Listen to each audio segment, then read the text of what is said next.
मंडळी, बीड जिल्ह्यातून घटना समोर आली आहे. गेल्या 24 तासापासून बेपत्ता असलेले एका वरिष्ठ जीएसटी अधिकाऱ्याचा मृतदेह त्यांच्या चारचाकी गाडीत संशयास्पद आढळला आहे.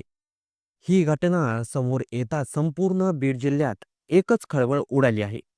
शासकीय यंत्रणेमधील अंतर्गत तणाव पुन्हा एकदा चव्हाट्यावर आला आहे.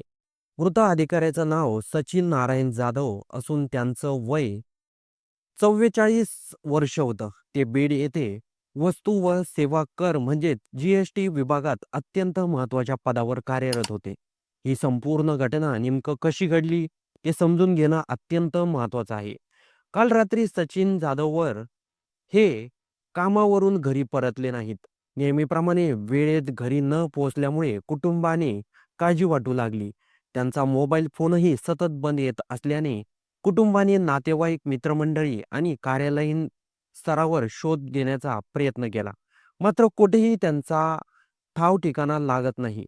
अखेर रात्री उशिरा कुटुंबियांनी शिवाजीनगर पोलीस ठाण्यात सचिन जाधववर या बेपत्ता असल्याची अधिकृत तक्रार नोंदवली. आज शनिवारी दुपारी सुमारे 1 वाजायच्या सुमारास धुळे-सोलापूर राष्ट्रीय महामार्गा अंतर्गत असलेल्या कपिलधारा कामणीजवळील बायपास रोड परिसरात काही नागरिकांच्या लक्षात एक कार बराच वेळ उभी असल्याचं आलं.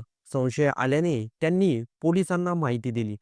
बीड ग्रामीण पोलिसांनी तातडीनं घटनास्थळी धाव घेतली. पोलिसांनी कार उघडून पाहिली असता आत सचिन जाधववर यांचा मृतदेह आढळून आला. या घटनेनंतर परिसरात एकच खळबळ उडाली. पोलिसांनी घटनास्थळी पंचनामा केला आणि कारची सखोल झडती घेतली. त्यावेळी गाडीत एक सुसाईड नोट सापडली आणि या नोटमुळे प्रकरणाला अत्यंत गंभीर वळण लागलं. या सुसाईड नोटमध्ये सचिन जाधववर यांना आपल्या मृत्यूसाठी जीएसटी विभागातील वरिष्ठ अधिकारी दिलीप फाटे यांना जबाबदार धरल्याचा उल्लेख केल्याचं प्राथमिक तपासात समोर आलं आहे. वरिष्ठांकडून होणाऱ्या मानसिक त्रासाला आपण कंटाळलो असल्याचं या चिठ्ठीत नमूद केल्याची माहिती सूत्रांकडून मिळते. या नोटमधील मजकुरामुळे हा केवळ मृत्यू नसून संभाव्य मानसिक छळाचा प्रकार असल्याची शक्यता बळकावली आहे. या प्रकरणाचं गांभीर्य ओळखून पोलिसांनी तातडीनं हालचाल सुरू केली आहे. बीड ग्रामीण पोलीस ठाण्याचे पोलीस निरीक्षक अशोक या मुदिराज यांनी दिलेल्या माहितीनुसार सुसाईड नोटमध्ये ज्यांचं नाव आहे ते वरिष्ठ अधिकारी दिलीप फाटे यांना पोलिसांनी ताब्यात घेतलं आहे. जाधववर यांच्या मृतदेह शवविच्छेदनासाठी जिल्हा सामान्य रुग्णालय बीड येथे पाठवण्यात आला असून पोस्टमॉर्टम अहवालानुसार मृत्यूचं नेमकं कारण अधिक स्पष्ट होणार आहे. पोलीस सध्या या प्रकरणाचा सर्व बाजूंनी तपास करत आहे.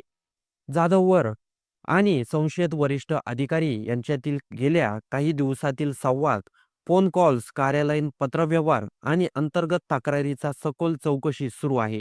जीएसटी विभागातील अंतर्गत वाद, कामाचा ताण, मानसिक दबाव किंवा अन्य काही कारण होती का याची तपास केली जात आहे. सुसाईड नोट मिळाल्यामुळे या प्रकरणात रात्री उशिरापर्यंत गुन्हा दाखल करण्याची प्रक्रिया सुरू होती.